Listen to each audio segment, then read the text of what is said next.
नमस्कार, दंडवत प्रणाम. सुगरणीचा खोपा या चॅनलमध्ये आपली मावशी आपलं सगळ्यांचं स्वागत करते. आणि आज बनवायचं आहे आपल्याला शिळ्या ज्या चपात्या आहेत, पोळ्या आहेत, त्याच्यापासून काला म्हणजे चुरमा बनवून घ्यायचा आहे. आधी मिक्सरच्या भांड्यामध्ये मी हे पोळींचे तुकडे करून टाकून घेतले आहेत आणि आपल्याला याचा बारीक चुरा बनवून घ्यायचा आहे आणि याच्यापासून आपल्याला काला बनवायचा आहे.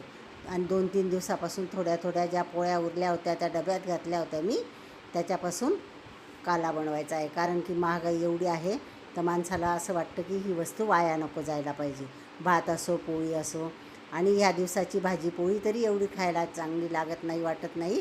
पण हा जो काला जो बनवतो ना आपण, हा चुरमा जो बनवणार आहोत ना आपण पोळींचा, अप्रतिम लागतो, खूप सुंदर असा लागतो. तर चला आता आपण हा बनवून घेऊ. आता उन्हाळ्याचे दिवस आहेत ना, ज्या पोळ्या आहेत त्या जरा कडक होता, म्हणून त्याचा बारीक असा चुरा बनवून त्याच्यामध्ये पाणी टाकून घेतलं आहे. आणि आपण हे पाणी टाकून 5-10 मिनटं आपल्याला वेळ असेल तसा झाकून ठेवायचा आहे. मग आपला हा जो चुरमा आहे ना, हा जो चुरा आहे पोळींचा, हा बारीक म्हणजे फुलूनही येईल आणि मऊही होईल. त्याच्यासाठी मी हे 3 कांदे घेतले आहेत, ते कट करून घेतले आहेत. कांदे, अद्रक, लसूण, कोथिंबीर, हिरवी मिरची आणि कढीपत्ता एवढं साहित्य मी कट करून घेतलं आहे.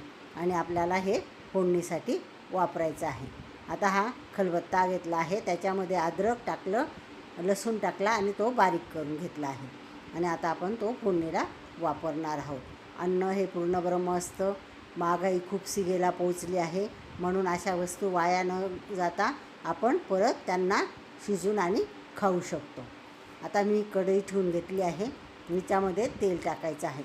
आणि तेल जरा याला ज्या शिळ्या पोळींचा जो काला आहे चपातींचा, त्याला जरा जास्तच लागतं, म्हणून जरा जास्तच घेतलं आहे. आणि याच्यात शेंगदाणे तळून घ्यायचे आहेत. मी एवढे शेंगदाणे घेतले आहेत आणि तळून घ्यायचे आहेत. तळल्यावर काय होतं, हे शेंगदाणे आहेत ना, आपण जेव्हा तो शिळ्या पोळींचा जो काला खातो ना, तो अतिशय छान लागतो. हे दाताखाली आल्यावर शेंगदाणे पण खमंग असे छान लागतात. खमंग असे शेंगदाणे तळून घेतले. आता आपल्याला दुसरी फोडणी करायची आहे. मोहरी टाकले, जिरं टाकलं आणि अद्रक लसूणही कुटून याच्यात टाकून घेतलं मी काढून.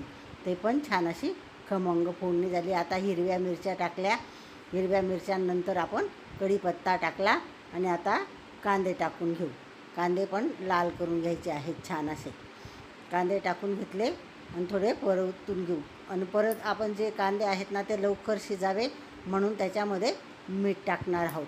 चवीपुरतं मीठ, जास्त नाही, आपल्याला जेवढं चवीपुरतं लागणार आहे तेवढं. आणि मला एवढं मीठ लागणार होतं म्हणून मी या कांद्यांमध्ये टाकून घेतलं.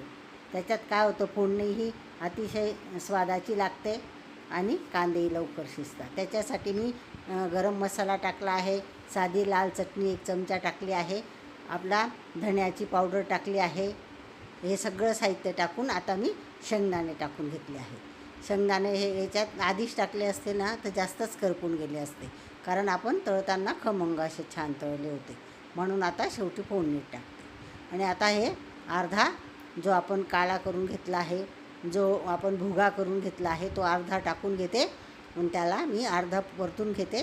अर्ध्याला चांगलं तेल मीठ सगळं व्यवस्थित लागल्यावर हा अर्धाही टाकून घेऊ, म्हणजे एकत्र छान असा परतवता येईल. नाहीतरी परतवताना जमत नाही सगळाच एकत्र टाकल्यावर. आणि त्याच्यात थोडं अजून पाणी टाकून घ्यायचं आहे. थोडं टाकायचं आहे आता, जास्त नाही, आपल्याला वाफ काढायची आहे म्हणून. आता हा परतून आपण याच्यावर झाकण ठेवणार आहोत. आता शेवटी मी कोथिंबीर टाकून घेतली आहे. आणि कोथिंबीरीची चव तर वेगळीच असते. आमच्याकडे शिळ्या पोळींचा काला म्हणता, तुमच्याकडे याला काय म्हणता ते तुम्ही मला कमेंटमध्ये सांगा.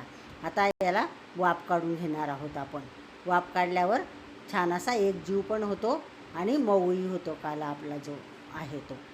आता मी हे छान असं अजून एकदा परतून घेते आणि परत अजून झाकण ठेवून आणि जरा बाजूला ठेवणार आहे. आणि याच्यामध्ये आपल्याला जे उडदाचे पापड आहेत ना, ते भाजून घ्यायचे आहे. उडदाचा पापड आणि या शिळ्या पोळींचा जो काला आहे, चुरमा आहे, तो अप्रतिम लागतो खायला. मग याच्यावर सोबत मी हे 2 पापड भाजून घेणार आहेत उडदाचे. आणि आपल्याला मग ताट वाढून घ्यायचं आहे. तुम्ही करून पहा. याच्यासोबत जी आपण कैरी खाऊ, कांदा, लोणचं, पापड सगळं साहित्य घेतल्यावर ताट वाढून घ्यायचं आहे. त्याच्यात सगळं साहित्य वाढून घ्यायचं आहे. खायला अप्रतिम इतका स्वाद छान लागतो ना. तुम्ही वाया घालू नका. असा काला करून खा बरं का. आजची रेसिपी आवडली असेल तर तुम्ही लाईक करा, शेअर करा आणि सबस्क्राईब तर नक्की करा. बाय. भेटूया उद्याच्या व्हिडिओमध्ये. काळजी घ्या स्वतःची.